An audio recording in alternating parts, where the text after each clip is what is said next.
চলো, রেডি হওয়ার আগে আমি কি করে লেন্স পরি সেটাই আজকে তোমাদের সাথে শেয়ার করছি। এটা কিন্তু তোমরা অনেকেই আমার থেকে জানতে চেয়েছিলে। এই যে কন্টেনারটা দেখতে পাচ্ছ, এই কন্টেনারের ভেতরেই কিন্তু লেন্সটাকে সলিউশনে চুবিয়ে রাখতে হয়। তোমরা লেন্স কন্টেনার আর আই সলিউশন দুটো একসাথেই কিনতে পেয়ে যাবে। আর যেহেতু আমার নেল এক্সটেনশন করা, তাই আমি একটু হাতটা ইউজ করাটা অ্যাভয়েডই করি। সেখানে আমি দুটো বার্ডস ইউজ করি এইরকম। সেই বার্ডসের সাহায্যেই আমি কন্টেনার থেকে লেন্সটা বের করে হাতের উল্টো পিঠে রাখবো।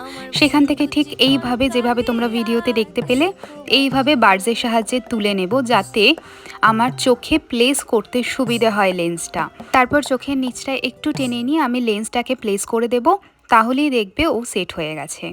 ঠিক একইভাবে আমি আরেকটা লেন্সও পরে নেব। শুধু একটা জিনিস মাথায় রাখবে, কোনো কিছু খেয়ে তারপরে লেন্স পরতে যাবে না। আর সেটাও যদি করো তাহলে খুব ভালোভাবে হাতটা ধুয়ে নেবে, নয়তো চোখ ভীষণ জ্বলবে।